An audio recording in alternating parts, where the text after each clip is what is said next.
3 सितंबर 2025 छत्तीसगढ़ की सियासत में, खासकर प्रदेश कांग्रेस की सियासत में ये तारीख बहुत मायने रखने वाली है, बल्कि दर्ज हो गई है। प्रदेश कांग्रेस कमेटी कार्यालय में 2 बैठकें हुई। एक बैठक जिलाध्यक्षों की थी और उसके ठीक बाद कार्य समिति की बैठक थी।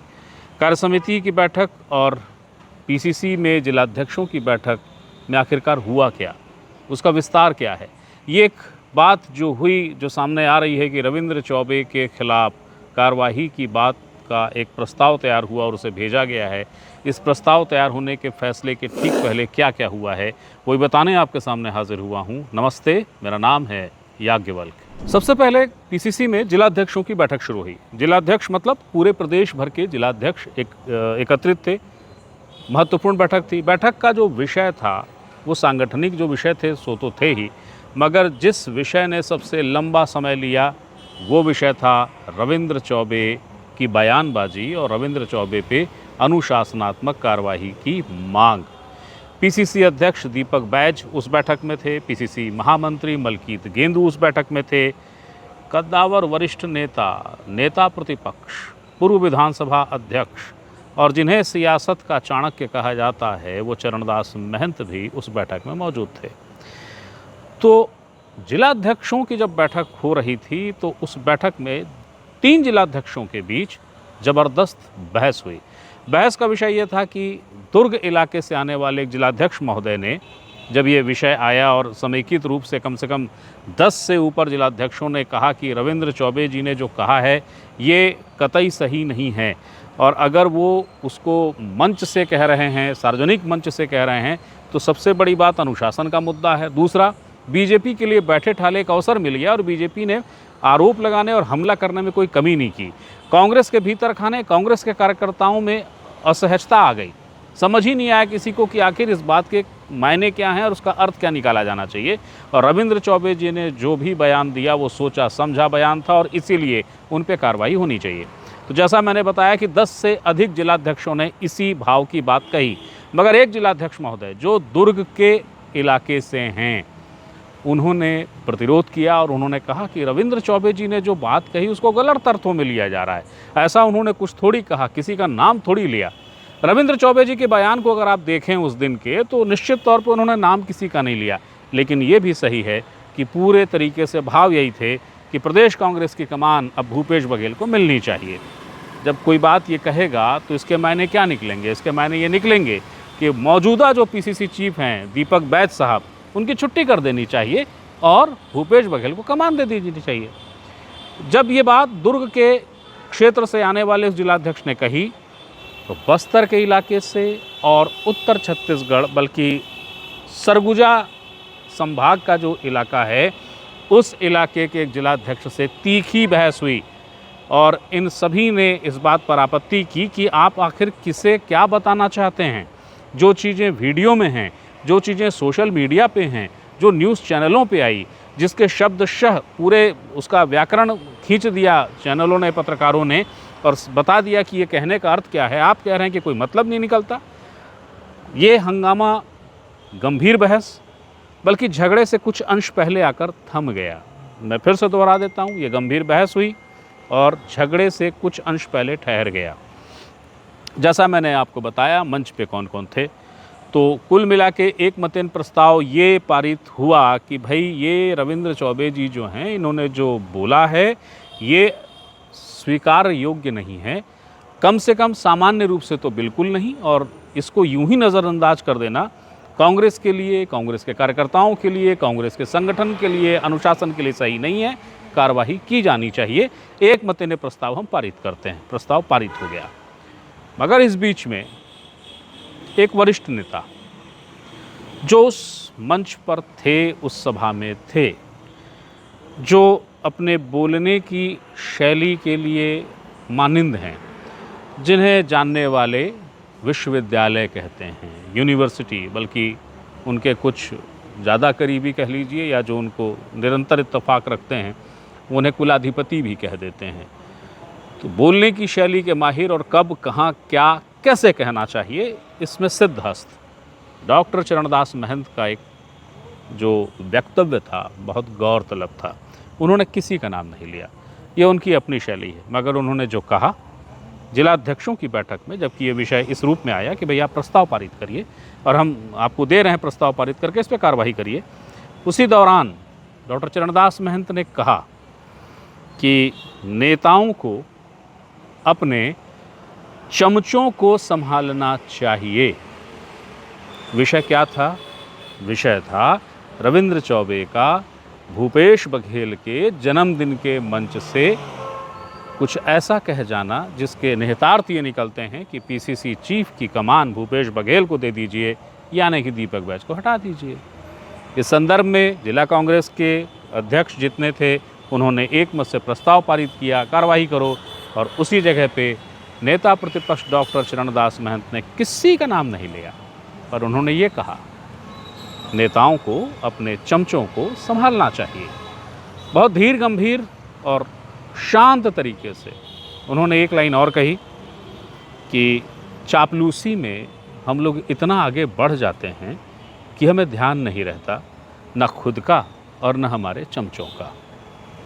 अब इस बात के क्या अर्थ हैं और क्या इस अर्थ से और कितने अर्थ निकलते हैं, क्योंकि यूँ भी डॉक्टर चरणदास महंत की जो बात रहती है उस बात के कई अर्थ निकलते हैं। कई अर्थ तो ऐसे भी हैं जो समय के बाद समझ आते हैं कि वो क्या बोले हैं, लेकिन ये कम से कम संयोग से आज इतने जटिल शब्द उन्होंने इस्तेमाल नहीं किए जिसका अर्थ निकालना मुश्किल हो।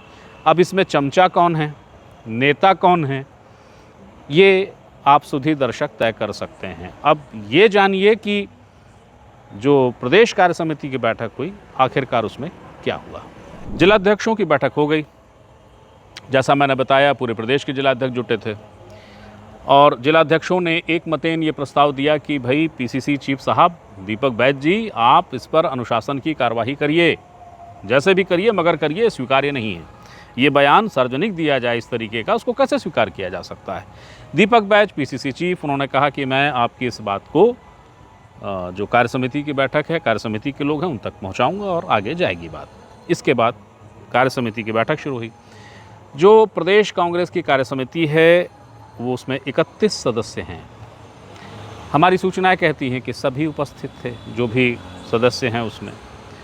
और इस बैठक में जो सबसे दिलचस्प था नज़ारा, जिसका जिक्र हो रहा है मगर वो खुल के नहीं हो रहा, आखिर कार्य समिति की बैठक है, चीज़ें बाहर आती नहीं मगर वो सूत्रों से पता लगती है। ये प्रस्ताव रखा गया कि जिलाध्यक्षों की ओर से प्रस्ताव आया है, कार्य समिति के सभी सदस्यों ने दोनों हाथ उठाकर सहमति दे दी कि रविंद्र चौबे के विरुद्ध अनुशासनात्मक कार्यवाही का प्रस्ताव एआईसीसी को भेजा जाना चाहिए, तत्काल भेजा जाना चाहिए। मगर ये विषय सिर्फ रविंद्र चौबे तक नहीं टिका। एक कार्य समिति के सदस्य ने खड़े होकर कहा पीसीसी चीफ दीपक बैज से कि प्रदेश अध्यक्ष जी, रविंद्र चौबे जी का विषय तो ठीक है, उसको तो भेजना ही चाहिए अनुशासन समिति को, लेकिन इसी कार्य समिति में कुलदीप जुनेजा जी का विषय आया था। इसी कार्य समिति ने प्रस्ताव पास किया था कि उनके विरुद्ध भी अनुशासनात्मक कार्यवाही होनी चाहिए, एआईसीसी को प्रस्ताव भेजिए। प्रदेश अध्यक्ष दीपक बैज, क्या आप बता सकेंगे कि कुलदीप जुनेजा के मसले पे क्या हुआ? ये एक ऐसा सवाल था जिसने दीपक बैज को चुप कर दिया कुछ क्षण के लिए। इसके पहले कि वो जवाब देते, कार्य समिति के एक अन्य सदस्य ने एक नया प्रस्ताव दिया।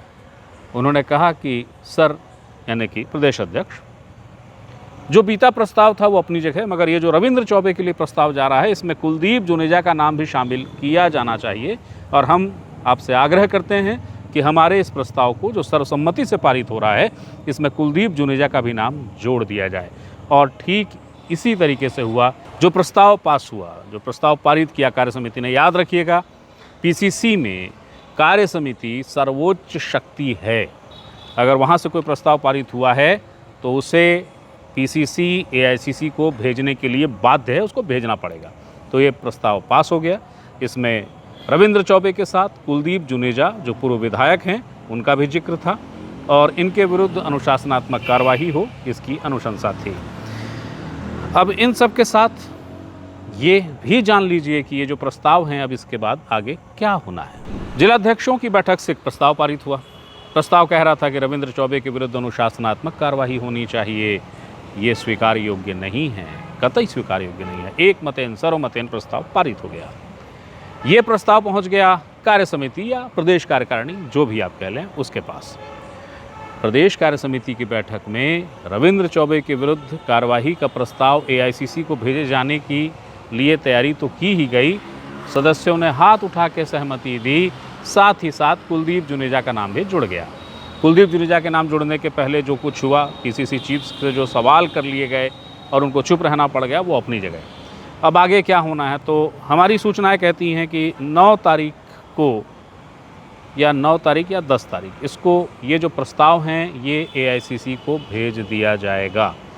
हमारी एक अन्य सूचना ये कहती है कि ये जो कुछ हुआ है, जो आज हुआ है, ये इसके जो मूल में हैं, यानी भूपेश बघेल के जन्मदिन के अवसर पे रविंद्र चौबे का वायरल वीडियो भाषण का अंश ये एआईसीसी के हर उस व्यक्ति के पास मौजूद हो चुका है, पहुंचाया जा चुका है, जिन्हें ये कहा जाता है कि वो निर्णय लेंगे या निर्णय लेने की क्षमता रखते हैं। तो अगर आप इसे यूँ समझना चाहें कि क्या ये औपचारिकता थी, तो इसका जवाब हाँ भी है। मगर एक चीज़ याद रखिएगा, ये बिल्कुल तय है, शर्तिया है कि हाँ प्रस्ताव भेजा जा रहा है, भेजा जाना ही होगा। नियमों में है, अगर प्रस्ताव पारित हो गया है तो उसको आप रोक नहीं सकते। लेकिन एक दिलचस्प संयोग जानिए, सबसे अनिश्चित क्या है? मृत्यु, मौत। कब, कहाँ, कैसे, कोई नहीं जानता। मगर इससे भी ज़्यादा अनिश्चित अगर कुछ है ना, तो वह है राजनीति। रविंद्र चौबे साहब कद्दावर नेता, उनके बारे में कहा जाता रहा है कि सरकार की योजनाएं, सरकार की नीति उनके आंगन से चलती रही हैं अरसे तक। फिर वो एकीकृत मध्य प्रदेश के समय से विधायक थे, तो ये बात अतिशयोक्ति भी नहीं है। योजनाएं कोई भी हों, दिव्यांगों को गाड़ियां देना हो, राशन कार्ड हो, कुछ भी हो, कोई भी मसला हो जो सरकार से जुड़ा हुआ हो, उसका अंतिम निर्णय, अंतिम लिस्ट रविंद्र चौबे जी का आता। संगठन में रविंद्र चौबे जी का वो रसूख, वो औरा कि साजा में किसी को क्या बनना है और नहीं बनना है, ये भी रविंद्र चौबे ही तय करते रहे हैं। एक समय ऐसा भी था जब रविंद्र चौबे को लेकर ये कहा जाता था कि बीजेपी में भी कौन क्या बनेगा, ये भी रविंद्र चौबे ही तय करते हैं। इसका सच झूठ मुझे नहीं पता, जैसे मुझे ये नहीं पता कि कांग्रेस के कार्यकाल में या रविंद्र चौबे के आंगन को लेकर जो बातें मैंने बताई उसमें कितना सच है, कितना झूठ है। लेकिन कहने का आशय ये, अच्छा एक और चीज़ जो किस्सों में है, वो जो कांग्रेस का शासनकाल था जिसमें भूपेश बघेल मुख्यमंत्री थे और ये कहा गया कि 2.5 साल का चलेगा मामला। तो जब 2.5 साल आया तो आप लोगों को याद होगा कि भूपेश बघेल अचानक रेस में आए, अचानक वो दिल्ली गए। उसके बाद विधायकों का पूरा काफिला गया जो उनके समर्थक विधायक थे, बस में बैठ के निकले दिल्ली में, परेड हो गई बस में। खूब सुर्खियों में था ये मामला, अभी भी आप यूट्यूब वगैरह पर सर्च करेंगे तो मिल जाएगा विषय। ये सियासत के किस्सों में है, मैं इसका सच नहीं जानता, अब किस्सों का सच भला कौन जाने। मगर ये कहा जाता है कि उस वक्त जबकि भूपेश इस अनिर्णय में थे कि मुझे उस समय के वादे को पूरा कर देना चाहिए, मुझे आलाकमान के सामने खड़ा हो जाना चाहिए कि भाई ये वादा था, ये बात थी, ये सिंहदेव रहे, ये मैं रहा, ये वो समय का वादा रहा, बताइए क्या फैसला करना है। ये करने के बजाय जो वो शक्ति प्रदर्शन पे उतरे, तो ऐसा कहते हैं कि इसके पीछे जो प्रमुख सलाहकार थे, जो सबसे अहम सुझाव देने वाले थे, वो कोई और नहीं थे, वो रविंद्र चौबे थे। और एक और व्यक्ति जिनका जिक्र रविंद्र चौबे के परिवार से ही जुड़ा हुआ होता है, पर एक किस्से में है। सच झूठ भूपेश बघेल साहब जानते होंगे, सच झूठ रविंद्र चौबे जी जानते होंगे, पर किस्से में है, सार्वजनिक है। तो सियासत से जुड़ा मसला था, तो रविंद्र चौबे जी के औरे को बता रहा था कि कितना प्रभावशाली औरा रहा है उनका। और ये वही कांग्रेस है, वही पीसीसी, जिस जगह कभी नेता प्रतिपक्ष रहे रविंद्र चौबे के सामने कोई बोलने की किसी की हिम्मत नहीं होती थी, वही रविंद्र चौबे हैं। यही वो पीसीसी का ऑफिस है। इसी पीसीसी के ऑफिस में जिलाध्यक्षों, प्रदेश कार्य समिति हो, पूरी जो टीम हो, एक मतेन प्रस्ताव पारित कर रही है। गंभीर अनुशासनहीनता है और बहुत गंभीर कार्रवाई होनी चाहिए। बताया ना, मृत्यु से ज़्यादा अनिश्चित राजनीति, कब हो जाए क्या हो जाए कौन जाने। और इसीलिए एक अंतिम लाइन और जान लीजिए, ये बिल्कुल सही है कि बहुत दृढ़ता है। दीपक बैज जी जो हैं वो बहुत नाराज़ हैं, बहुत खिन्न हैं, तो ये फैसला उनको प्रसन्न ही कर रहा होगा। रविंद्र चौबे जी को उनके जानने वाले मिस्री भैया भी कहते हैं बड़ा मीठा बोलते हैं, इसलिए मिस्री भैया। यूँ उनका नाम अजय चंद्राकर जी ने दिया था विधानसभा में, और तंज में दिया था कि मीठा मीठा खूब बोलते हैं पर काम का कुछ नहीं करते, चाहे आप जो बोल लीजिए। तो खैर सियासत विधानसभा के अंदर ऐसी प्रहसन चुटकियाँ हो जाती हैं। तो मिस्री भैया को इस बात का आभास हो गया था कि उनकी जो बात है उस बात को कितना गंभीरता से ले लिया गया है। तो मिस्री भैया ने बहुत प्रयास किया, यानी रविंद्र चौबे साहब ने, कि दीपक बैज जी से उनकी बात हो जाए, संवाद हो जाए, वो समझा सकें कि उनकी बातों का आशय निहितार्थ ये नहीं था जैसा कि ले लिया गया है, और अगर था भी तो उसके भाव कुछ और थे वगैरह वगैरह। मगर बस्तरिया जो दीपक बैज साहब हैं वो अडिग रहे, वो कतई नहीं माने।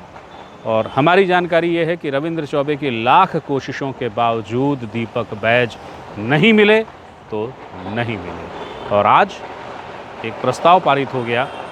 रविंद्र चौबे के राजनीतिक जीवन में शायद ही ऐसा कभी कल्पना उन्होंने की होगी कि ये दौर भी आएगा, ये दिन भी आएगा।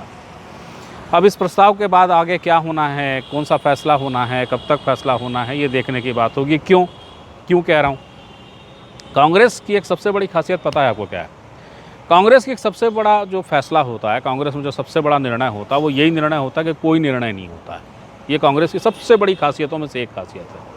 लेकिन जिस तरीके से आप पीसीसी के बैठक को देखेंगे तो निर्णय हो गया। अब ये एआईसीसी जा रहा है, और जैसा मैंने कहा, एआईसीसी में निर्णय करने वालों को पता है कि हुआ क्या है, कितना गहन गंभीर मसला है। और अब ये प्रस्ताव औपचारिकता रह जाएगा या निर्णय वाकई हो जाएगा, या जो निर्णय हो चुका है उस पर औपचारिक मुहर लगेगी, ये देखने की बात होगी। फिर कोई फैसला होगा, कोई जानकारी आएगी, वो देने आपके सामने फिर हाजिर होऊंगा। तब तक के लिए प्रणाम।